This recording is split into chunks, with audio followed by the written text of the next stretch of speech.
내 뇌는 성능이 떨어져. 쟤는 머리가 되게 좋은 것 같아. 나는 머리가 나빠. 나 원래 이게 안 돼. 근데 그러면 이제 마음이 좀 편하죠. 사실은 본인이 노력하면 얼마든지 뇌는 성능을 발휘할 수가 있는데, 그런 사람들이 이제 리더가 되면은 그 조직의 장악력이 아주 대단하죠. 한계를 아는 사람이 가장 무서운 사람이죠, 사실은.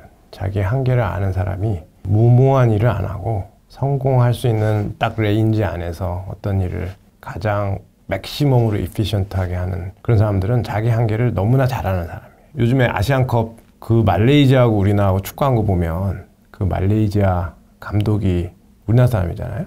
우리나라 축구 선수들의 성향이나 이런 걸 너무나 잘 알고 있어가지고 한계에 딱 가두고 장점을 발휘 못하게 완전히 작전을 다 짜고 나와가지고, 그러니까 그런 사람들은 시뮬레이션이나 미래 계획 같은 걸 하면은 굉장히 현실적인 계획이 나오겠죠. 근데 자신의 한계라는 건 어디서 나오느냐? 뇌의 한계에서 나오겠죠.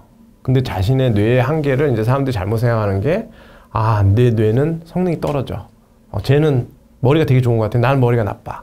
나 원래 이게 안 돼. 그런 식으로 제 뇌는 스포츠카인데 내 뇌는 중고차다. 이렇게 성능 차이로 자꾸 설명하려는. 근데 그러면 이제 마음이 좀 편하죠. 나는 중고차니까 이게 아무리 밟아도 안 나가는 거야. 내가 열심히 안 하는 게 아니고. 그렇게 하면 이제 본인이 좀 마음이 편해져서 자꾸 그런 얘기를 하는데, 그렇지 않아요. 그렇지 않고 사실은 본인이 노력하면 얼마든지 뇌는 성능을 발휘할 수가 있는데, 그래서 사실은 뇌가 어떤 맥락을 형성하는 거 보면 맥락 형성에 가장 큰 역할을 하는 건 뭐니 해도 이제 해마라고 생각할 수 있는데, 해마에 제 책에도 많이 썼지만 2014년에 노벨상까지 받아서 아주 잘 알려진 장소세포라고 있어요. 플레이스 셀이라는 게 있는데, 그게 2014년에 이제 존 어키프 박사가 발견해가지고 노벨상을 받았거든요. 해마에 있는 세포 하나가 동물이 공간을 돌아다닐 때, 예를 들어 특정 공간에 있을 때만 막 나 여기 있다고 활동을 합니다. 그러다가 그 공간에서 그 위치에서 살짝만 벗어나면 조용해요.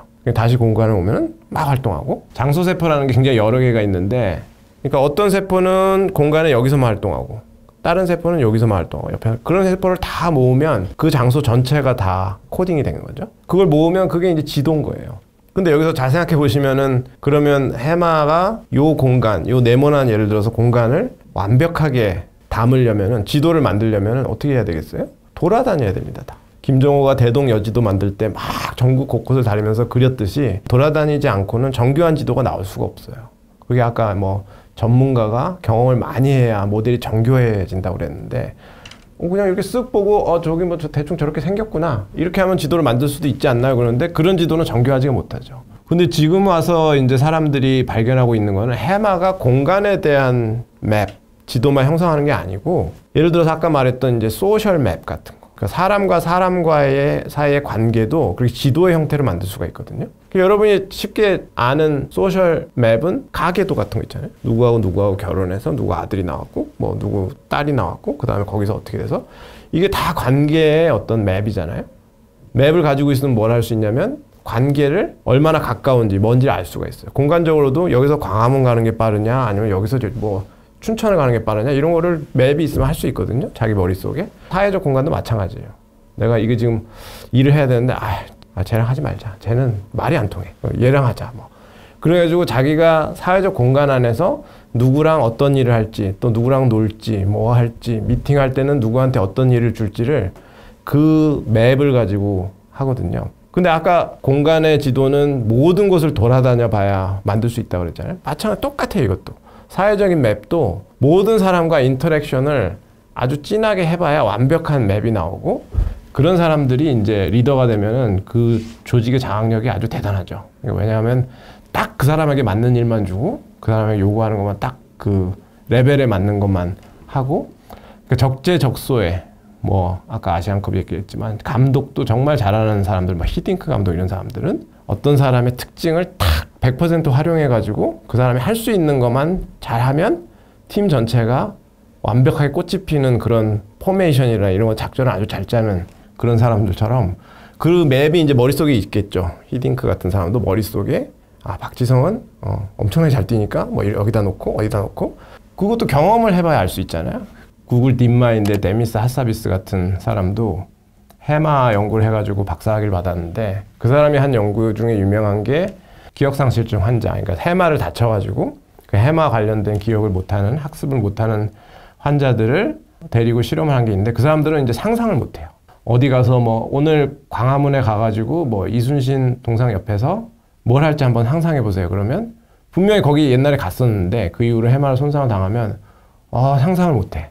정리하자면은 해마 연구를 오랫동안 거의 한 50년, 60년 가까이 하면서 알아낸 게 기억을 하는 굉장히 인간의 어떤 자아 정체성에 영향을 미칠 만큼 아주 풍부한 그걸 자서전적 기억이라고 하거든요. 왜냐하면 내가 겪은 일은 나한테만 일어난 거지 다른 사람한테 일어난 게 아니고 그리고 그게 자기의 정체성을 형성하기 때문에 자서전적 기억을 가지고 상상도 딱 그 둘레에서 한다는 거예요. 굉장히 자서전적 기억이 풍부한 사람은 상상도 굉장히 퀄리티가 높겠죠? 퀄리티가 높다기보다는 풍부하겠지.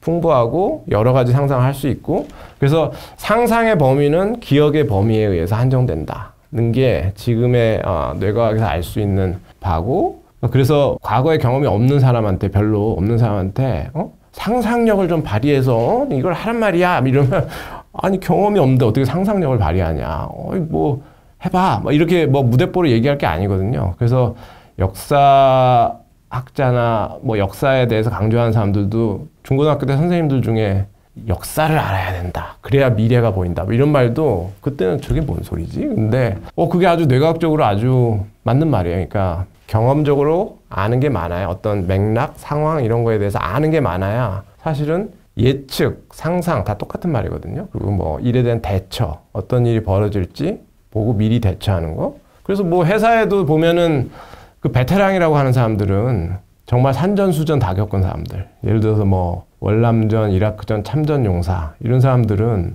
여러분도 그 영화 같은 거 보면은 진짜 베테랑들은 딱 보면은 신참들은 막 떠들면서 막 가는데 자기 경험에 비춰볼 때 이제 시뮬레이션이 되는 거죠. 야, 이거 분위기가 좀 이상해. 저기 가 뭐 매복이 있을 것 같다.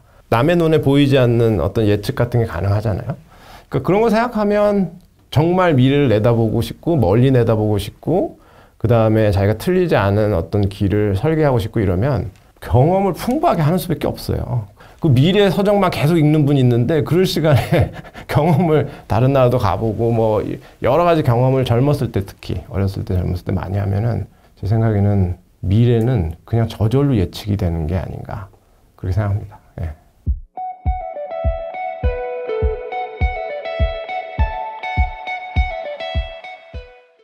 알츠하이머스 치매를 예방하려면 뭘 해야 되나 이런 거 하면 사실 지금 답이 없거든요. 답이 없으니까 상당히 비과학적인 얘기도 막 TV나 유튜브에 많이 나오고 화투를 치라. 필름이 끊어졌는데 집에 왔어. 너무너무 대단한 것 같아. 그게 뭐가 대단해요? 그러니까 해마가 전혀 정보를 인코딩을 못했다는 건데 그러니까 위험한 거예요. 그러니까 가장 안 좋은 게 혼자 있는 거예요. 특히 이제 은퇴하셔가지고 혼자 집에 있고 TV만 보고 점점 이제 해마가 나는 이제 할 일이 없어. 점점점 퇴화하거든요. 그러면 정말 위험한 거죠. 계속 밸런스된 활동을 하면은 사실은 뇌는 굉장히 오래까지 나이가 들어서도 아주 쌩쌩하게 잘 할 수 있는데 뭐 모든 뇌에 일어나는 정보 처리의 핵심은 사실은 주의예요. 주의. 어텐션이라고 하는 거. 주의라는 건 자기가 어디에 관심이 있으면 정보 처리의 시작을 하게 하는 뇌에서 스타트 버튼 같은 거거든요. 그래서 예를 들어 완전히 딴 생각하면서 수업 시간에 앉아 있으면은 선생님이 앞에서 막 떠드시는데 그 말이 전혀 처리가 안 되죠. 그 뇌의 특징이 마치 이렇게 무대에 이제 스포트라이트가 탁 비추면은 고기만 딱 보이잖아요. 그 주변에 막 춤추고 뭐 해도 안 보입니다. 스포트라이트가 있는 데만 보이지. 그 스포트라이트가 이제 주의라고 생각하면 될 것 같아요. 어텐션. 근데 학습을 할 때도 이건 뭐 해마의 학습도 마찬가지고 다른 모든 학습이 마찬가지인데 주의를 기울이지 않으면 기억이 형성이 되지가 않아요. 맨 처음에. 그래서 여러분이 쉽게 요즘에 이제 혼동하시는 게 뭐 건망증. 내가 차 키를 어디다 뒀지? 치매인가 봐. 막 계속 이렇게 그 비약적인 생각을 막 하시는 분들이 많은데 농담 삼아 그런 얘기를 막 하기도 하고 대부분의 그런 뭘 어디다 뒀는지 잊어버렸다, 뭐가 기억이 안 난다, 뭐 깜빡깜빡 한다 이런 것들은 대개는 이제 주의 장애인 경우 혹은 주의력이 좀 산만한 경우 이런 경우가 많아요. 그러니까 기억 자체가 형성이 안 된 상황인데 자기가 뭐 이렇게 막 하면서 차 키를 막 와가지고 퇴근해가지고 하면서 이거 놓으면서 전화를 하고 있어요. 전화하면서 뭐 와서 글쎄 말이야 그 사람 왜 그랬지? 전화 딱 끝난 다음에 또 누가 나오라고 전화 그래 나갈게 했는데 차 키를 어디다 뒀지 내가? 막 하면서 방금 내가 어디다 뒀는데 왜 기억이 안 나지? 이게 치매인가? 근데 자기가 이제 생각해보면 차 키를 놓거나 뭘 하거나 할 때 전화를 하면서 전혀 자기의 행동에 주의를 기울이지 않고 차 키를 어디다 뒀는지 여러 가지를 전혀 주의를 기울이지 않은 상황에서는 뇌가 그거를 접수를 안 하는 거죠, 아예. 그 기억이 없는데 자꾸 기억이 안 나온다고 막 뇌한테 뭐라 그러면서 뭐 질병 단계라고. 그리고 또 주의를 정말 많이 집중해. 이게 소위 몰입한다고 하죠. 어텐션을 딱 거기다만 스포트라이트를 딱 비추는 것도 능력이지만 그걸 얼마나 오랫동안 유지하느냐. 네, 스포트라이트가 점점 이렇게 드리프트 한다든지 그것도 이제 훈련에 의해서 되는 거거든요. 저도 이제 예전에 처음 유학 갔을 때 그런 경험을 했지만 미국에서 당연히 수업을 영어로 하겠죠? 근데 영어를 그렇게까지 오랫동안 들어본 적이 별로 없는 거예요. 뭐 듣기평가 연습할 때나 잠깐은 듣고 그러지만 가면 하루 종일 수업을 하는데 예를 들어서 처음에는 한 10분 동안 이렇게 집중을 할 수가 있어요. 온갖 집중을 하면 처리가 돼. 무슨 말인지 알 것 같아. 근데 이제 10분 이후에는 이제 점점 이제 주의력이 이러면서 안 들려요. 그냥 인토네이션만 그냥 왔다 갔다. 그 다음에 한 달 정도 지나면 이제 훈련을 하면 한 20분 정도는 들을 수가 있고 30분, 40분 해가지고 몇 년씩 살면은 이제 굉장히 오랫동안 주의를 집중할 수 있는 그만큼 적은 노력으로 주의를 집중할 수 있는 훈련이 되는 거죠. 그것도 이제 학습을 해야 되는 거거든요. 훈련을 해야 되는데 그래서 뇌를 잘 활용하려면 자기의 주의를 잘 다룰 수 있어야 돼요. 그러니까 자기가 주의를 집중하고 싶은 곳에 딱 마음을 먹으면 집중이 되고 유지할 만큼 유지하고 그런 거는 어렸을 때부터 학습이 돼야 된다고 봅니다. 학습이 돼야 된다고. 그게 가장 중요하고 두 번째는 특히 치매, 알츠하이머성 치매, 해마가 아주 망가지기 시작하면은 거의 이제 뭐 영화에 나오는 치매가 대부분 그런 치매죠. 그러니까 자기가 누군지 기억이 안 난다든지 뭐 자기가 방금 겪었던 일을 기억을 못하고 여러분 그 상사 중에 술 마시면 한 얘기 또 하고 그러는 사람도 있죠. 그게 왜 그러냐면 자기가 그 얘기를 했다는 걸 기억을 못하기 때문이에요. 근데 그게 사람들이 막 우스갯소리 얘기하지만 그 웃을 일이 아니거든요. 왜냐하면 해마가 기능을 안 하고 있다는 거예요. 그게 자기가 한 얘기를 또 한다는 거는. 그리고 뭐 필름이 끊어졌는데 집에 왔어. 너무 대단한 것 같아. 그게 뭐가 대단해요? 그러니까 해마가 전혀 그거는 정보를 인코딩을 못했다는 건데. 그러니까 위험한 거예요. 그러니까 자기 해마가 자꾸 그렇게 술을 먹건 뭘 하건 이 오프라인 상태로 돼버린다는 거는 되게 위험한 거거든요. 언제든지 이제 술을 안 먹어도 그렇게 될 수 있는 상황을 경험하고 있는 거라서 상당한 위험 신호인데 뇌를 잘 활용하려면은 건강하게 유지하는 게 정말 중요합니다. 왜냐하면 고등인지 기능을 발휘하는데 어떤 허브 같은 존재이기 때문에 해마가 기능을 상실하면 그 관련된 모든 기능들이 사실은 사람이 살아가는데 중요한 기능들이 이제 마비되기 시작하거든요. 그래서 해마를 싱싱하게 유지하는 게 되게 중요한데 인지적으로 그렇게 하려면 많이 써야 돼요. 흔히들 사람들이 뇌를 쉬어줘야 된다 이런 얘기 하는데 뇌를 쉬어주는 거를 예를 들어서 체육관에서 막 운동을 한 다음에 근육이 피곤하면 쉬어줘야 된다. 그러면 이렇게 잠을 자고 그냥 쉰다. 뇌도 똑같이 생각하는 것 같아요. 이게 뭐 근육이라고 생각하고 오늘 작업을 너무 심하게 했더니 좀 쉬어줘야 되겠어. 그 아무것도 안 하고 이렇게 가만히 누워있어요. 그거는 뇌가 쉬는 게 아니거든요. 뇌가 쉬게 하려면은 사실은 해마 외에 다른 데를 막 써주면 약간 이렇게 상반된 관계, 경쟁 관계에 항상 있기 때문에 얘가 막 이렇게 하면은 뇌 안에서는 엄청난 경쟁이 항상 벌어지고 있거든요. 그래서 해마가 하는 학습 및 기억 시스템은 이제 서술적 학습 시스템이라고 하는데 의식적으로 뭔가 콘텐츠를 기억해내야 되는 근데 그 콘텐츠의 내용이 아까 일화기억이라고 말씀했는데 우리 주변에서 벌어진 일이죠. 내가 편의점에 들어가가지고 막 김밥 사가지고 했는데 거기서 친구를 만나가지고 뭐 이런 잡다한 것들 그런 것들을 분석해보면 세 가지 요소가 있어요. 첫 번째는 공간이에요. 영어로 3W라고 하는데 W 시작하는 거 세 가지. Where, 공간이죠. 그다음에 when, 시간이죠. 언제 시간이라는 건 이제 순서도 포함하는 거예요. 친구를 먼저 만났고 그 다음에 뭘 했고 그 형사들이 취조할 때 맨날 그 다음에 뭐 했어요 그 다음에 어떻게 했어요 계속 물어보잖아요. 그게 이제 시퀀스죠. 그러니까 그런 것도 해마에 의존적이거든요. 그러니까 해마가 없는 사람한테는 그런 얘기 해봤자 답을 할 수가 없는 거예요. 어디서 만났어? 그 다음에 뭐 했어? 그 취조할 때 맨날 물어보는 게 그런 것들이잖아요. 그 다음에 누구랑 만났어? 그게 이제 세 번째 무엇. 우리 그 육하원칙 할 때 언제, 어디서, 무엇을 뭐 이런 거, 누가 뭐 이런 것들이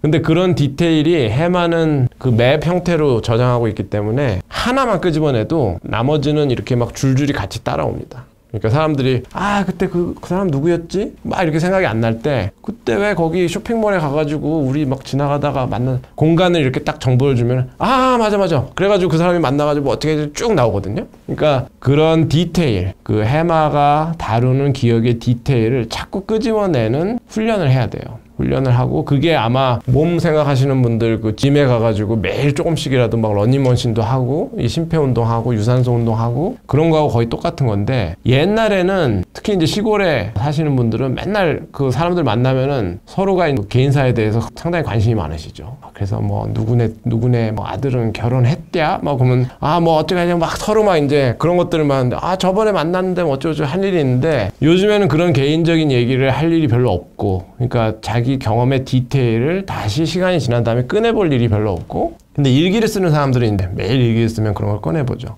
그래서 굉장히 그때 그 사람 만났어 이 수준이 아니고, 언제 어디서 만나서 무슨 일을 했고 그때 내가 뭘 느꼈고 근데 그 사람이 했던 말들이 뭐가 있고, 이런 걸 이렇게 굉장히 정교하게 꺼내는 연습, 이런 것들을 하면 해마뿐만 아니라 그걸 할 때 사실은 해마의 정보를 계속 공급해주는 영역들도 다 같이 활성화되고, 그래서 이제 소셜이 되게 사회적으로 서로 계속 인터랙션 하는 게 나이 들어서도 되게 중요하다고 하는 이유가, 사람들과의 대화만큼 그런 디테일을 막 끄집어내기를 요구하는 게 없거든요. 그래서 그런 것들이 있으면 이제 아까 말했던 이제 주의 집중, 그 다음에 해마의 정보의 디테일을 끄집어내는, 막 인출하게 하는 그런 상황을 많이 마주치게 하는 거. 그래서 가장 안 좋은 게 혼자 있는 거예요. 혼자, 특히 이제 은퇴하셔가지고 혼자 집에 있고 TV만 보고, TV가 저한테 뭐 오늘 뭐 했어 이렇게 물어봅니까? 안 물어봅니다. 계속 그냥 어떤 정보만 일방향적으로 하고 그걸 꺼내야 하는 걸 요구받지 않는 그런 상황이, 점점 이제 해마가 나는 이제 할 일이 없어, 이제 일을 안 해도 되나 봐, 점점점 퇴화하거든요. 그러면 그 정말 위험한 거죠. 세 번째로는 제가 말씀드릴 수 있는 거는, 뇌를 골고루 써야 된다. 뇌 부위별이라고 하면 좀 이상하지만 말이 영역별로 골고루 써야 되는데, 예를 들어서 해마는 아무 상관이 없는 학습도 있거든요. 그러니까 예를 들어서 뭐 여러분이 악기를 배운다. 나 오늘부터 드럼 배우기로 했어. 그 리듬을 정확하게 해가지고 쭉 30분 동안 치라는데 그게 안 돼. 그럼 그거 하려고 계속 아무 생각 없이 정말 무아지경에 빠져가지고 그거 박자만 맞추고 근육 움직이는데, 이것만 하면은 사실 해마는 할 일이 없거든요. 그냥 나중에 참 지루했다 이런 것만 기억하겠죠. 근데 이제 운동을 한다거나 그런 이제 절차적 기억이, 절차적 학습이라고 하는데, procedural learning, 그냥 프로시저를 하려고 애쓰는 거 있잖아요. 뭐 골프를 배운다거나 몸을 막 이렇게 움직이라고 하는데 안 돼 이게. 근데 이제 열심히 노력하면 그거는 반복하면 되거든요. 그런 걸 썼다가 또 해마를 썼다가, 그게 이제 뇌가 쉬는 건데 사실은. 그래서 뭐 휴가를 가라 그래도 우리나라 사람들은 예를 들어서 휴가철이 왔다, 그럼 어딜 가야 돼요. 꼭 어딜 가야 되는 건 아닌데 무조건 어딜 가야 돼 우리는. 그래서 가서 막 그 파라솔, 엄청난 파라솔 밑에서 막 바가지를 씌우는데도 그걸 감당하고 왔는데 뇌는 쉰 것 같지가 않아. 너무 피곤해. 근데 왜 쉬다 하는데 왜 이렇게 피곤하지? 그런 게 사실은 뇌한테는 쉬는 게 아니고, 제대로 뇌과학적으로 뇌인지과학적으로 쉬면 사실은 어딜 가지 않아도 자기 뇌가, 만약에 그런 게 측정하는 게 분명히 나올 거라고 생각하는데, 지금 해마는 과부하다. 예를 들어서 해마 외에 선조체라든지 손해라든지 이런 것들을 좀 더 활성화시켜주면은, 이게 항상 그 경쟁 관계에 있기 때문에 해마는 좀 쉴 수 있거든요. 그 다음에 다시 이렇게 된다든지, 밸런스가 되게 중요한데, 너무 한쪽에 치우친 것만 하면은 사실은 뇌는 경쟁에서 얘만 계속 써주면은 다른 거는 퇴화하기 시작하겠죠. 그래서 그렇게 밸런스된 상태로, 근데 그런 걸 하려면은 뇌가 어떤 활동을 할 때 어떤 부위가, 어떤 영역이 가장 맥시멈하게 쓰인다는 건 어느 정도는 알고 있어야죠. 뇌는 잘 때도 쉬질 않기 때문에 계속 밸런스된 활동을 하면은 사실은 뇌는 굉장히 오래까지 나이가 들어서도 아주 쌩쌩하게 잘 할 수 있는데, 그렇게 하는 어떤 사회적인 장치 이런 게 아직은 없어요. 아직은 없고, 여러분이 잘 아시겠지만 알츠하이머스 치매를 예방하려면 뭘 해야 되나 이런 거 하면 사실은 지금 답이 없거든요.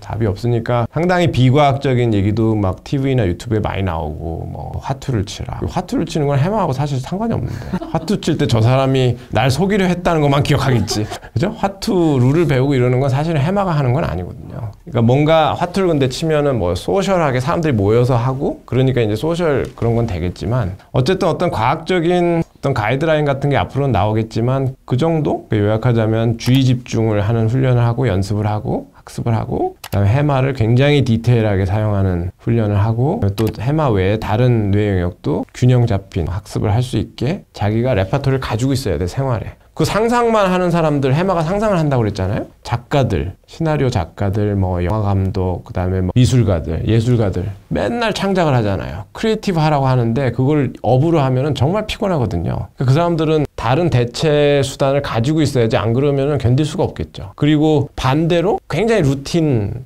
하게 하는 거 있잖아요. 사실은 의사들의 직업의 상당 부분이 루틴이에요. 그죠? 수술 같은 것도 굉장히 잘하시는 분들은 정말 도사처럼 루틴을 빨리 수술할 때 오늘은 좀 이렇게 좀 창작적으로 해볼까? 그거 위험하잖아요. 그죠? 그 사람, 그 환자가 동의하지도 않았는데 크리에이티브하게 오늘 해보자. 이건 좀 위험해요. 그러니까 법률, 의사 뭐 이런 것들은 사실 루틴을 정확히 지키고 아주 그거를 조금이라도 벗어나지 않게 하는 게 정말 중요한데 또 그런 것만 하시는 분들은 또 의사들 중에 이렇게 막 악기 하시는 분들 있어. 왜냐하면 이것만 하다가는 해마하고 별 상관없는 루틴만 계속하는 절차적 학습 기억만 하기 때문에 밸런스 된 걸 좀 하고 싶은 거, 크리에이티브한 걸 하고 싶은 거. 그런 분들은 이제 자기 뇌의 특정 부분이 너무 과하게 쓰이고 있고 그러지 않은 부분을 어떻게 하면 메꿀 수 있는지를 알고 계시는 분들이고 그런 걸 이제 젊었을 때 이제 교육을 받아서 잘 할 수 있게 되면 좋은데 뭐 모르시는 분들은 지금부터라도 좀 학습을 하셔가지고 그런 삶의 레퍼토리를 좀 풍부하게 해서 뇌의 여러 영역이 같이 쓰일 수 있게 하면 좋죠.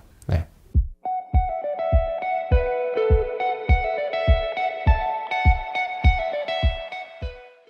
지금 뭐 나이가 들어서도 그러고 항상 중요한 것 같아요. 직접 해봐야 된다.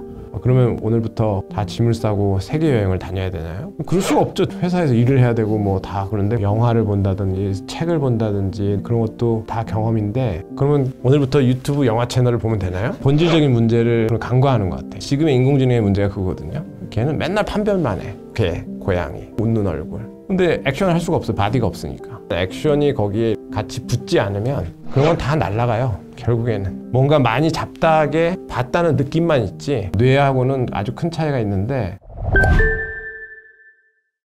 사람들이 그런 말 많이 하잖아요. 그 조성진 피아니스트 인터뷰도 제가 인용하고 했는데 연주를 할 때 이렇게 숲을 보려고 한다. 왜냐하면 숲이 큰 그 말이 이제 거대한 맥락을 염두에 두고 한다는 거잖아요. 그래서 자기는 여기가 너무 아름답게 표현하고 싶지만 너무 아름답게 해버리면은 저 뒤에 클라이맥스가 나오는데 이제 거기서 너무 이게 클라이맥스처럼 보이지 않게 그러니까 어디서 절제해야 되고 어디서 터트려야 되고 이런 것들을 아는 사람은 이제 거대한 맥락을 알고 있는 거죠. 근데 그게 굉장히 큰 호흡의 맥락도 있고 전문가냐 아니냐의 차이가 이제 거기서 나는 것 같아요. 그러니까 해마가 이제 맥락을 형성한다고 하고 해마와 같이 일하는 뇌가 맥락을 형성한다고 봤을 때 해마에 있는 세포들도 사실은 그 장소 세포 같은 거 아까 말했잖아요. 어떤 장소에서만 특별하게 활동하는 세포들도 장소를 예를 들어서 굉장히 좁은 데서만 활동하게 훈련받은 동물은 해마가 그 사이즈의 장소를 굉장히 정교하게 지도를 만드는데 상당히 익숙하겠죠. 근데 이제 갑자기 큰 장소에 이제 쥐를 혹은 동물을 돌아다니게 하면은 이런 사이즈의 장소는 어떻게 돌아다녀야 빨리 효과적으로 공간들을 다 돌아다녀 볼 수 있는지 처음엔 개념이 없을 거고 그래서 그런 사이즈의 어떤 공간을 돌아다녀 본 사람이나 동물에 비해서 굉장히 비효율적으로 돌아다니면서 막 갔던 데를 또 가지 않나 그런 식으로 할 텐데 사람들이 이제 맥락을 형성하는 과정도 보면은 처음에는 이제 로컬하다 보죠. 굉장히 자기 주변의 사람들, 자기 주변의 어떤 그 지형지물 이런 것들에 대해서만 로컬한 맥락을 형성하지만 그것들이 점점 쌓여서 특히나 막 예를 들어서 막 어렸을 때 이사를 많이 다녔다거나 다양한 그 맥락을 많이 경험했다거나 아니면 뭐 어렸을 때 뭐 외국에 가가지고 뭐 이민을 갔다거나 어디 뭐 아니면 아버지가 외교관이어서 막 여기저기 막 돌아다니면서 다양한 문화를 경험했다거나 그런 사람들은 굉장히 말도 쉽게 배우고 어렸을 때는 그런 경우에는 사실 그 맥락의 크기 그리고 다양성 이런 것들이 상당히 차이가 많이 날 거예요.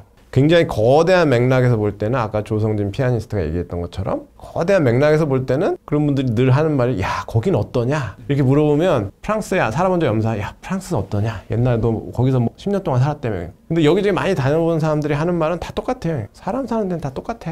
그래요. 뭐 다른 게 뭐가 있나? 그냥 말만 좀 다르고 뭐 이런 물론 차이도 정교하게 알고 있지만 거대한 맥락에서 볼 땐 다 똑같다는 거예요. 그런 말을 할 수 있다는 것 자체가 이제 그 맥락을 잘 알고 있다는 건데 제 생각에는 뇌를 그렇게 큰 맥락에 노출시키는 거는 굉장히 어렸을 때부터 지금 뭐 나이가 들어서도 그러고 항상 중요한 것 같아요. 왜냐하면 맥락이 크다는 거는 자기가 큰 맥락의 구석구석을 다 경험하기 위해서 상당히 많은 노력을 해야 되고 그러다 보면은 좁은 맥락에서 형성한 게 바로 옆으로 가면 안 맞는 경우가 있거든요. 근데 뇌가 아까 바깥 세상을 경험하고 모델을 만들고 그 다음에 모델을 가지고 또 벌어진 일을 해석하고 또 예측도 하고 추측도 하고 시뮬레이션도 하고 한다고 했는데 모델이 안 맞으면 뭐 이렇게 늘 하던 대로 했는데 안 맞아요. 이게 안 되지? 그러면서 이제 뭔가 새로운 게 생겼다. 그러면 학습을 해야 되거든요, 다시. 그 모델을 수정해야 돼. 계속해서 모델을 수정하다 보면 이제 모델이 상당히 정교해지죠. 아, 요럴 때는 이렇게 하고 저럴 때는 저렇게 하고. 그러면서 여행도 많이 다녀본 사람들은 뭐 중동 지방에 가면 이렇게 해야 되고, 뭐 저쪽에 가면은 뭐 저 그 유럽 지방에 가면은 북유럽은 이렇게 해야 되고, 그런 것들이 상당히 정교하게 머릿속에 모델이 있잖아요. 그래서 북유럽의 그 도시는 굳이 가보진 않았지만 그 일대는 어떤 맥락을 가지고 있기 때문에 이렇게 하면 될 것 같다는 예측을 할 수가 있는데, 아예 거기를 가보지 않은 사람은 예측 자체가 불가능하죠. 예측을 억지로 할 수는 있지만 자기가 뭐 중국에 갔던 맥락을 가지고 그냥 예측을 하면 당연히 안 맞겠지 잘. 그러니까 가가지고 또 이제 막 시행착오가 많겠죠. 그래서 제 생각에는 맥락을 이렇게 크게 한다는 개념보다는 당연히 이제 맥락이 커지는 거지만 해마에 있는 장소세포도 큰 공간에 가면은 그 큰 공간을 커버하기 위해서 특정 하나의 세포가 막 여기저기서 활동하기도 하고, 커버하는 공간이 굉장히 큰 세포가 나오기도 해요. 그래서 그 공간을 어떻게든 다 커버하려고, 왜냐하면 그 공간 중에 이런 모서리나 아주 중요한 부분은 굉장히 디테일하게 맵을 만들어야 되지만, 이쪽에 가운데 부분은 예를 들어 다 사막이야. 그럼 뭐 사막을 그렇게까지 구체적으로 만들 필요는 없잖아요. 그런데 그냥 큰 세포가 하나 그냥 커버하면 되는 거고, 그런 식으로 자기들끼리 세포들끼리 역할을 분담해 가지고 하거든요. 그래서 다양한 맥락의 다양한 크기, 다양성 이런 거에 노출돼 본 사람들은 이 부분은 굉장히 정교하게 모델을 사용해야 되는 부분이고, 여기는 그렇게 바깥 세상에 큰 정보가 없기 때문에 그냥 대충 해도 되는 거고, 그런 완급 조절, 강약 조절 이런 것들을 굉장히 잘할 수 있는 사람이 되는 것 같아요. 그러면 우리는 오늘부터 다 짐을 싸고 세계 여행을 다녀야 되나요? 그럴 수가 없죠. 저 회사에서 일을 해야 되고 뭐 다 그런데, 그러니까 제가 볼 때는 간접 경험도 다 경험이고, 영화를 본다든지 책을 본다든지 남의 얘기를 듣는다든지 그런 것도 다 경험인데, 그러면 오늘부터 유튜브 영화 채널을 보면 되나요? 그러면은 될 것 같죠? 여기 뭐 사우디에서는 이렇게 하는구나 저렇게 하구나. 근데 학습의 이제 본질적인 문제를 간과하는 것 같아요. 학습이라는 게 컴퓨터의 그 키보드처럼 막 이렇게 입력하면은 뇌가 그걸 다 받아들여가지고 기억해냈다가 나중에 이렇게 인출한다고 생각하는 것 같은데, 뇌의 학습은 그런 게 아니고, 이것도 제가 이제 학생들한테 강의할 때 항상 얘기하는 건데, 학습의 완성은 자기가 받아들인 정보, 그 다음에 그 정보로 형성된 모델, 그 모델을 가지고 액션을 해보는 거, 그게 돼야 이게 사이클이 완성이 돼요. 그게 액션을 했더니 뭐 틀리건 맞건 상관없어요. 뭐 우리 사회에서는 너무 틀리면은 틀렸다고 막 뭐라 그러는데, 틀리지 않고 어떻게 학습을 합니까? 그러니까 그거는 말이 안 되는 거예요. 그러니까 트라이얼 앤 에러라고 그러잖아요. 그게 맞느냐 틀리느냐가 중요한 게 아니고 자기가 그 학습의 사이클을 완성했다는 게 중요한 거거든요. 그래서 배운 거를 활용을 해봤다. 내가 오늘 저 유튜브 채널에서 보니까 백종원 씨가 뭐 김치찌개를 저렇게 한다는데 내가 해봤어. 잘 안 돼, 이상하게. 혹은 뭐 하니까 진짜 잘 돼. 그러면은 내가 뭘 잘못했지? 저걸 안 했네. 그렇게 되면 이제 학습이 자기한테 된 거고, 즉 뇌가 자기가 경험한 걸 토대로 새로운 상황이 왔을 때 할 수 있는 능력이 생겨야 학습이거든요. 근데 이런 그 매체의 특징은 그냥 보고 끝나는 거예요. 그러니까 뭐 SF에서 막 스타워즈에서 막 한 다음에 그냥 광선검은 참 멋있구나, 그러고 끝나요. 그러면은 안 되지. 그래서 진정한 스타워즈 팬들은 자기가 광선검을 사가지고 막 자기들끼리 모여가지고 막 해보잖아요. 그러면 학습이 된 거예요, 어떻게 보면. 그러니까 액션이 포함되지 않는 학습은 지금의 인공지능의 문제가 그거거든요. 걔는 맨날 판별만 해. 개, 고양이, 뭐 웃는 얼굴, 뭐 이 상표를 가진 건 뭐 쫙 띄워주죠. 상품 이거. 근데 액션을 할 수가 없어요. 바디가 없으니까. 그렇기 때문에 뇌하고는 아주 큰 차이가 있는데, 그렇게 자기가 만든 맥락을 실제로 써봐야 돼요. 써보고 그렇게 한 것만 사실은 자기의 어떤 학습된 맥락이라고 부를 수가 있다. 그렇지 않으면 뭐냐면, 액션이 거기에 이렇게 같이 붙지 않으면 그런 건 다 날아가요. 결국에는 다 날아가고 뭔가 많이 잡다하게 봤다는 느낌만 있지, 자기가 실제로 김치찌개를 끓일 때 아무것도 나오지가 않는 거예요. 실제로 그걸 해가지고 자기 뇌에 있지 않으면. 그래서 제 생각에는 맥락을 크게 하고 정교하게 하고 하는 거 다 중요한데, 그거를 고착시키고 자기의 어떤 행동 패턴으로 만들기 위해서는 직접 해봐야 된다.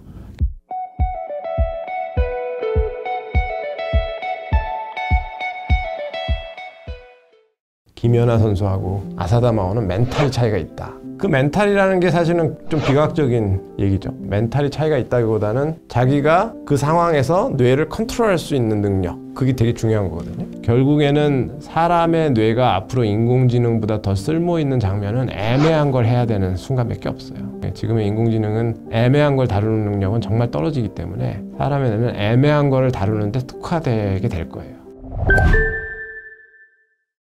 전문가도 진짜 별 5개 전문가하고 별 3개 전문가를 가르는 기준은 그게 여러분 올림픽이나 뭐 이런 데 보면은 정말 세계적으로 그 탑 클래스들 아니에요? 거기서 한 끗 차이로 뭐 금메달이 되고 안 되다 하는 그런 사람들은 사실은 기술은 다 그만하고, 기술이라는 건 아까 말했던 절차적 학습 능력, 기술 이런 것들 우리 내에도 그런 부분이 있죠. 근데 흔히들 이제 멘탈이 차이가 있다. 뭐 김연아 선수하고 아사다 마오는 멘탈이 차이가 있다. 그렇게 하는데 그 멘탈이라는 게 사실은 좀 비과학적인 얘기죠. 멘탈이 차이가 있다기보다는 자기가 그 상황에서 뇌를 컨트롤할 수 있는 능력, 그게 되게 중요한 거거든요. 그리고 아까 말했지만 이제 그 주의 집중 그런 것도 있고, 예를 들어서 그 해마의 경우에는 패턴 완성과 패턴 분리의 균형이라고 하는 게 자기가 봤던 것인지 아닌지, 그리고 자기가 봤던 것은 얼마나 자세한 경험에서 아주 그 제한된 맥락에서 나온 것인지, 이걸 일반화하면 안 되는 것인지, 그리고 이거는 굉장히 다양한 맥락에서 형성된 거기 때문에 일반화를 해도 잘 맞는 것인지, 스스로 얼마나 알고 있는지, 자기의 경험의 특성에 대해서 그런 걸 아는 사람들은 자기가 예를 들어서 뭐 아주 특수한 경험에서 얻은 지식이나 경험 맥락을 가지고 다른 사람의 걸 자꾸 이렇게 평가하려고 그러지 않고, 제가 아는 월남전 참전 용사 중에 그런 분들은 보면은 전쟁터에서 사람이 죽고 막 팔다리가 잘려나가고 이런 걸 너무 많이 본 사람들은 이제 일상으로 돌아와서 예를 들어서 막 생활할 때 그런 얘기 절대 안 해요. 그런 얘기 절대 안 하고, 와, 내가 뭐 포탄이 막 떨어지는데, 그런 사람들은 되게 이제 그런 현장이 없었던 사람들. 왜냐하면 그 기억이 너무나 생생하게 떠오르고, 아, 이거는 그리고 굉장히 특수한 경우고, 나한테는 뭐 굉장히 큰 경험이었지만 다른 사람한테 이 얘기를 굳이 하고 그러니까 어떤 메타인지 같은 게 발달해 있는 사람이죠. 아, 이 경험은 특수한 거니까 다른 사람한테 강요해서는 안 돼. 그래서 상호작용할 때 그런 패턴 완성이라는 건 비슷하게 보이는 거를 그냥 비슷하게 보다는 거고, 조금 달라진 거는 다 비슷하게 보고, 아, 내가 경험한 거하고 맞는 거니까 이건 이렇게 경험한 대로 하면 되고, 패턴 분리라는 거는 비슷하게 보이지만 비슷한 게 아닌 거예요.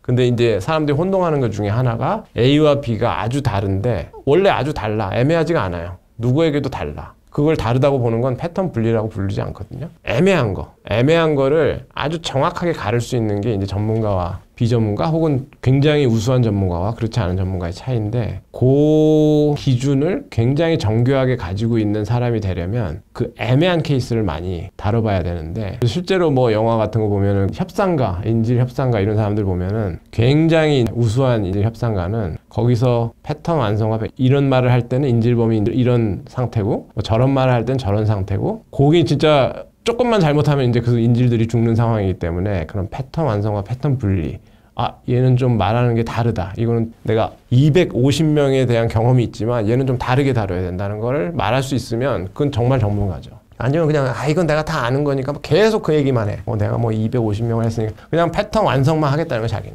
패턴 분리는 할 줄 몰라. 그런 사람은 사실 만에 하나 다른 케이스가 나오면 그 사람들이 죽을 수가 있잖아요. 그래서 그런 게 이제 영화 같은 데 많이 나오죠. 막 경험 많은 사람이 나와가지고, 아, 이거 뭐 나만 믿어, 이거 다 된 거야, 이거. 그런데 보니까 이거 굉장히 다른 케이스인데, 아주 미묘한 패턴 분리라고 분명히 봐야 된다는 미묘한 사인이 나오는데도 불구하고 뇌는 보고 싶은 것만 보기 때문에 자기 경험으로 다 덮어 씌워가지고 저거 다 내가 예전에 본 거야, 뭐 이런 식으로. 그러니까 그 라인을 어디에 딱 자기가 가지고 있느냐가 정말 중요한 맥락 활용 비법인데, 그거는 케이스를 많이 경험해 보는 수밖에 없어요. 그래서 여러분도 제가 볼 때는 어느 분야에 이제 전문가가 된다는 것은 그런 것 같아요. 그래서 자기가 가지고 있는 맥락을 막 크고 막 어디도, 아, 나는 어디도 가봤고 뭐 중동에 가면 어쩌고 이런 거보다는 그걸 가지고 굉장히 애매한 케이스를 딱 만났을 때 얼마나 그거를 잘 활용하고 디테일하게 쓸 수 있느냐. 그게 정말 중요한. 근데 그런 애매한 거는, 정말 애매한 거는 자주 오진 않지만 잘못 판단했을 경우에 굉장히 결과가 크게 다가오는 경우가 많거든요. 특히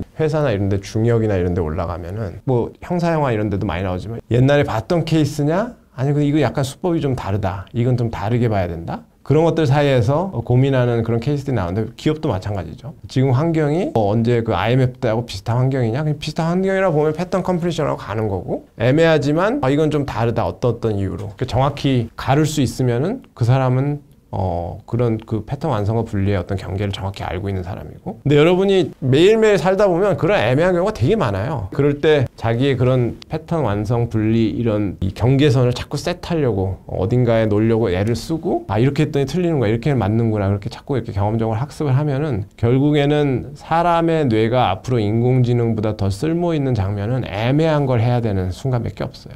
지금의 인공지능은 애매한 걸 다루는 능력은 정말 떨어지기 때문에 사람의 뇌는 애매한 거를 다루는데 특화되게 될 거예요. 그래서 그 시대를 대비하기 위해서도 굉장히 다양하고 큰 맥락을 자주 경험하고, 대신 그 안의 맥락은 굉장히 자세하게 써야 될 때는 자세하게 쓸 수 있을 정도로 디테일하게 지도가 있어야 하고, 그거를 굉장히 애매한 경우에 자꾸 적용하면서 스스로 어떤 판단자 같은 척도를 찾고, 그걸 이제 과학에서는 캘리브레이트 한다고 그러는데 어디에 있는지 이렇게 잘 그 0점을 맞추는 거죠. 그런 걸 하면 사실은 뇌는 이제 노화될 시간이 없을 거야. 굉장히 그게 뇌한테 많은 걸 요구하는 거거든요. 애매한 거에서 자꾸 판별을 하라고 하는 게. 그리고 그런 걸 사실 제일 좋아합니다, 뇌가. 뻔한 거는 일단 흥미를 잃게 돼요, 금방. 뇌는 뻔한 거, 너무 그러니까 예측이 쉬운 거, 이런 거는 흥미를 못 느끼고, 딱 했는데 안 돼. 왜 안 되지? 그러면 이거는 아주 내추럴하게 뇌의 흥미를 유발시키는 그런 추리소설 작가들이 제 책에서는 그런 거 썼죠. 그런 걸 많이 이용하죠. 반전. 그래야 이제 팝콘 먹던 사람들이 갑자기 주의를 집중하면서 보기 때문에. 그래서 그게 뇌의 특성이에요. 그래서 그런 걸 잘 활용하시면 어렵지 않게 맥락을 잘 설계하고 활용하고 그렇게 할 수 있다고 봅니다.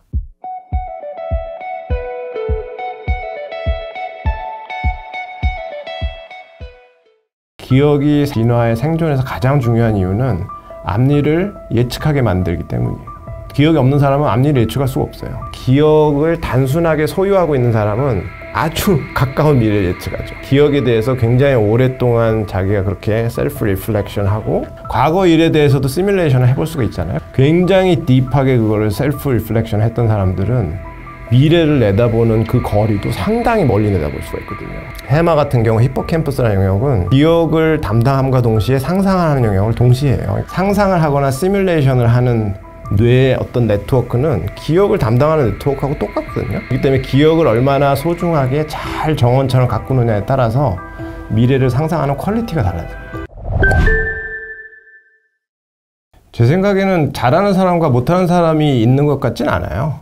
결과적으로 보면 그렇지만 태어났을 때부터 이제 발달 과정에 보면은 그건 학습의 차이인 것 같아요. 예를 들어서 잘못했을 때 막 혼낸다. 근데 자기가 뭘 잘못했는지 모르는데 어쨌든 저분이 막 소리를 지르는 거 보니까 내가 뭘 잘못한 것 같아. 그래서 이럴 때는 그냥 조용히 있는 게 최고야. 그래서 조용히 있다가, 근데 끝까지 내가 뭘 잘못했는지는 잘 모르겠다. 그런 거는 자기 어떤 학습에 도움이 안 되죠, 사실은. 그러니까 잘못을 해도 차근차근 그 일에 대해서 같이 얘기하면서 거기서 왜 그렇게 했니? 너의 그 뇌에서 일어난 어떤 정보 처리 과정을 설명을 해봐라. 그러면 이제 차근차근 들어주면서 거기서 그게 잘못된 거다. 왜냐하면 다른 사람은 그렇게 생각하지 않을 수 있는데 네가 그렇게 하면 안 된다. 이렇게 하면서 자꾸 자신의 어떤 뇌에서 일어나는 정보 처리 과정을 객관화하고 자기가 돌아볼 수 있게 하고, 셀프 리플렉션이라고 하는데 그게 지금 인공지능이 안 되는 거거든요. 그러니까 자기가 정보 처리를 왜 이렇게 했지? 라고 하는 거를 사람은 그걸 돌아볼 수가 있어요. 굳이 말하면 메타인지 같은 건데, 셀프 모니터링. 이제 그런 것들을 자꾸 하게 학습을 시키면 어렸을 때부터, 제 생각에는 그런 뇌는 행동하기 전에 이미 어떤 시뮬레이션을 해보고, 이렇게 하면 근데 저 사람이 불쾌할 수 있으니까 하지 말아야 되겠다. 혹은 뭐 이렇게 하면 너무 지난번에 경험에서 비춰봤을 때 안 될 수 있으니까 이렇게 해야 되겠다. 전략적으로 여러 가지를 시뮬레이션 해보고 움직이는 그런 사람이 되겠죠. 기억이 진화의 생존에서 가장 중요한 이유는 앞니를 예측하게 만들기 때문이에요. 기억이 없는 사람은 앞니를 예측할 수가 없어요. 근데 앞니를 예측하는 것도 기억을 단순하게 소유하고 있는 사람은 아주 가까운 미래를 예측하죠. 근데 이제 기억에 대해서 굉장히 오랫동안 자기가 그렇게 셀프 리플렉션 하고 여러 가지를 생각해보고, 그때 그렇게 하지 말았어야 되나? 이렇게 했어야 되나? 저렇게. 과거 일에 대해서도 시뮬레이션을 해볼 수가 있잖아요. 그걸 아까 제가 말씀드렸던 그런 선생님들이나 부모님들 이런 분들이 자꾸 도와줄 수도 있고, 굉장히 딥하게 그거를 셀프 리플렉션 했던 사람들은 미래를 내다보는 그 거리도 상당히 멀리 내다볼 수가 있거든요. 거리에 나가면 운전하는 사람들 중에 저는 저 앞에 신호등 빨간불인 것 같은데 막 그걸 빨리 가겠다고 막 해가지고 결국은 빨간불에서 이렇게 딱 만나는 굉장히 민망한 상황. 그러니까 한 치 앞을 못 보고 그냥 계속 그 앞에서 어떻게든 빨리 가려고 그런 식의 뇌를 쓰면 엄청 피곤하기만 하고 그렇다고 또 남들보다 뭐 앞서가지도 못하고 왜냐하면 해마 같은 경우 히포캠퍼스라는 영역은 기억을 담당함과 동시에 상상하는 영역을 동시에 해요. 그러니까 여러분이 상상을 하거나 시뮬레이션을 하는 뇌의 어떤 네트워크는 기억을 담당하는 네트워크하고 똑같거든요. 그렇기 때문에 기억을 얼마나 소중하게 잘 정원처럼 가꾸느냐에 따라서 미래를 상상하는 퀄리티가 달라집니다. 근데 사람들이 대개는 이제 거기서 단절이 있다고 생각하죠. 과거는 과거일 뿐이야. 다 잊어버려. 그 다음에 미래만 이제 막. 근데 메시지를 과거에서 도출하지 않은 사람이 미래를 잘 설계할 수 없거든요. 그게 나이하고 상관없을 것 같아요. 그냥 쉽게 생각하시면 여러분이 동네 체육관 같은 데 가서 막 요즘에 PT도 받고 막 열심히 운동하시잖아요. 근데 그게 어렸을 때부터 체육관을 다니면서 그 체육관에 있는 기구 같은 거 가면 사용법도 잘 모르는 사람도 많지만 어렸을 때부터 무슨 이유에서건 다니면서 한 사람들은 아주 그 기구들을 사용해서 잘 운동하고 나오잖아요. 1시간 하고. 그리고 그 사람들은 상당히 근육이 발달해 있고 호흡기 같은 것도 굉장히 운동을 많이 해가지고 발달해 있고 그런 사람들은 사실은 그만큼 어렸을 때 청소년기 이럴 때 노력을 했기 때문에 장년기나 노년기에도 이제 메인티넌스만 해주면 되는 거거든요. 그냥 계속해서 관리만 해주면 되고 실제로 운동을 정말 젊었을 때 많이 한 사람들은 저 중장년기나 노년기에 그렇게까지 막 운동을 많이 하지 않아도 조금만 이제 몸이 부실해지면은 지금은 어디가 좀 부실하니까 거기를 해줘야 되겠다. 잠깐 거기 운동하고 이렇게 해가지고 관리하는 운동을 많이 하지. 헬스장 처음 가는 사람들이 이제 과욕에 넘쳐가지고 막 엄청난 운동을 막 해가지고 내가 지금까지 안 한 운동을 예를 들어서 45세 되시는 분이 이제 지금부터 다 해가지고 빨리 따라잡겠다. 그건 굉장히 과욕이죠. 그래서 그렇긴 하지만 그래서 따라잡으려면 노력을 하지만 그것도 다시 0세부터 출발한다는 생각으로 천천히 하면은 뇌의 가소성이라는 게 나이 들면은 갑자기 이게 무슨 한 30년 된 중고차처럼 갑자기 성능이 떨어져가지고 이건 뭐 어쩔 수 없는 그런 것처럼 좀 패시미스틱하게 좀 묘사하는 경향이 많은데 그렇지 않아요. 동물 실험 같은 걸 보면은 아주 나이 든 쥐에게 어떤 학습 과제 같은 걸 시키면 퍼포먼스가 떨어져 보이는 경향이 있거든요. 그러면 이제 바로 사람들이 그 결론을 막 내기 좋아하죠. 자기가 보고 싶은 것만 보고. 그러니까 나이 들면 저렇게 인지 기능이 떨어지고 어쩌고 하는데 자세히 데이터를 이렇게 분석해 보니까 인지 기능 자체는 차이가 없어요. 어떤 태스크를 할 때, 과제를 할 때 하는 효율성 자체는 그 나이 든 동물들이 효율적일 수도 있고 경험이 많으니까. 그런데 나이 든 동물과 이제 젊은 동물의 차이는 나이 든 동물은 모티베이션이 별로 없어. 귀찮다. 이거 뭐 다 아는 거 내가 또 해야 되나? 뭐 약간 그러니까 모티베이션만 그걸 해야 되는 동기 이런 것만 자기가 찾고 혹은 누군가 불어넣어주고 생긴다면은 그 영화에 그런 거 나오잖아요. 은퇴한 선수가 갑자기 뭐 자기 딸을 살리기 위해서 링에 다시 올라갔는데 뭐 엄청난 파워를 해가지고 그게 다 뇌가 하는 거거든요. 그래서 뇌는 언제든 다시 시작할 준비가 돼 있는데 이제 안 해야 될 이유를 아주 그 적극적으로 찾죠. 그래가지고 안 돼. 우리는 그냥 술이나 먹고 그냥 행복하게. 근데 뇌는 전혀 그렇지 않거든요. 더군다나 요즘처럼 관리가 잘 된 뇌들은 옛날에 원시 시대 뇌하고 달라가지고 굉장히 영양 상태도 좋고 성능이 우수하기 때문에 그 늦게라도 시작하면 됩니다. 시작하면 되고 그 대신 젊었을 때 하는 것보다 빨리빨리 그렇게 학습이 되진 않겠죠. 아무래도 성능 차이는 있기 때문에. 하지만 학습이라는 거는 상대적인 거예요. 만족도가. 그래서 젊은 사람들이 해가지고 나는 어느 수준까지 가겠다고 하는 만족도하고 중장년층이 뭘 해가지고 어느 수준까지 가겠다는 만족도는 절대적으로 놓고 보면 다르지만 사실 그 사람들, 젊은 사람과 중장년층 노인들의 뇌에서 느끼는 상대적인 행복은 똑같습니다, 사실은. 그러니까 그걸 자꾸 젊은 사람들 사진에 나 왜 식스팩이 안 나오지 뭐 그러고 있으면 약간 이 기준 설정을 잘못하고 계시는 거죠. 물론 그런 분들도 있더라고요. 막 바디빌딩 대회에 나가서 막 할 정도. 그분들은 약간 좀 초인적인 분들이고 일반적인 분들이 그렇게 할 필요는 없고 그냥 자기가 행복한 수준으로 하면 다 잘 되지 않을까 그렇게 생각합니다. 가장 뇌가 하기 어려운 거는 매일 똑같은 거를 루틴으로 하는 거라고 생각하거든요. 브루스 리가 이소룡이 했던 말 중에 하루에 1000번 발차기를 하는 사람은 두렵지가 않은데 1000일 동안 매일 한 번씩 발차기를 하는 사람은 정말 무서워해야 된다. 그런 얘기를 한 적이 있거든요. 진짜 이소룡이 그런 얘기를 했는지는 잘 모르겠지만 그 말의 요지는 학습이라는 게 우리나라가 특히 그렇지만 어떤 테스트를 한 다음에 나오는 점수라고 생각하잖아요. 근데 그 점수가 빠른 시일 내에 효율적으로 학습을 해가지고 금방 점수가 나오는 사람도 있고 이게 굉장히 똑같은 점수를 내는데 굉장히 오래 걸리는 사람도 있고 그 점수만 보면 그렇지만 학습이라는 거는 그 실험실에서 실험을 해보면은 두 가지 굉장히 중요한 컴포넌트가 있는데 그 연합이라고 하는 요거하고 관련이 있구나 하고 그걸 알아채는 거예요 빨리. 근데 그게 굉장히 잘 되는 사람들이 있는데 그러면 이제 남보다 빨리 뭔가를 알아채고 그걸 빨리 이렇게 하면 되는구나 룰을 빨리 파악하고 어떻게 보면 약삭 빠른 사람들 굉장히 뭔가 사물 간에 있는 어떤 관계라든지 이런 걸 빨리 캐치하고 근데 그런 게 좀 둔한 사람들은 이제 그런 식의 학습에서는 좀 이제 남들보다 느리지만 이제 실험실 동물도 쥐도 그렇게 빨리 뭔가를 학습한 쥐가 있어요. 근데 그 쥐가 천천히 학습한 쥐에 비해서 뒤지는 거는 그걸 꾸준히 하는 능력이에요. 그러니까 그런 쥐들은 모르겠어요. 뭐 갑자기 재미가 없어져서 그러는지 또 뭐 빨리빨리 뭔가 캐치할 걸 찾는지 꾸준히 스테디하게 그거를 예를 들어서 365일 하는 거 잘 못해요. 그래서 맨 처음에는 착각하기 쉽죠. 야, 쟤가 잘하는데 얘는 그냥 버려. 얘를 가지고 하자. 이렇게 하는데 나중에 보면은 천천히 배운 지는 한 번 배우면은 그 다음에 꾸준히 그걸 하는데 처음에 얘는 7일 걸렸는데 얘는 이틀 만에 배웠어. 그러면 얘가 천재 같지만 걔는 막 이 퍼포먼스가 왔다 갔다 해요.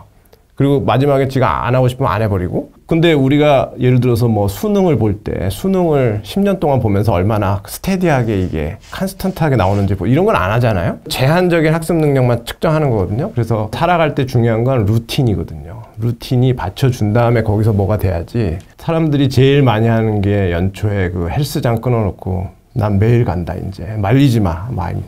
아무도 안 말리죠. 안 할 거 알기 때문에. 한 3일 지나면 안 갑니다. 그 다음에 뭐 또, 이제 뭐 악기를 배워야 되겠어. 말리지 마. 계속 읽으면서 악기 학원부터 끌어요. 그런 사람들이 꼭 이제 1년치를 끊어요, 꼭. 그렇게 하면은 자기가 할 수 있다고 생각하는 것 같아. 그러니까 내부의 나약한 의지를 외부의 돈으로 어떻게든 자기가 다짐을 하려는 저는 운동 같은 걸 할 시간이 없기 때문에 헬스장에 갈 시간이 없어요. 그래서 방 안에다가 막 이렇게 돌아서면 운동기구가 보이게 돼 있어요. 이렇게 보여주면 여기 역기가 있고, 돌아서면 여기 뭐가 있고, 보일 때마다 그냥 한 번이라도 이렇게 하자. 그리고 저는 기타 치고 이러는 거 좋아하는데 기타도 사방에 걸려 있어요. 그래서 돌아서면 저거 한 번이라도 쳐보자. 그렇게 하면은 그거 한 번 하는 것도 어쨌든 진짜 피곤할 때 어렵거든요. 근데 그런 것들이 이제 루틴을 자기만의 아주 작은 루틴. 뭐 집에 가서 뭐라도 집에 들어갈 때 예를 들어서 강아지 이빨 닦이는 거 그거 되게 귀찮지만 그래도 매일 해보자.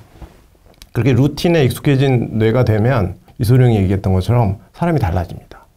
사람이 달라지고 그래서 그렇게 저는 아주 작은 것도 루틴을 좀 하려고 애쓰는 편이에요.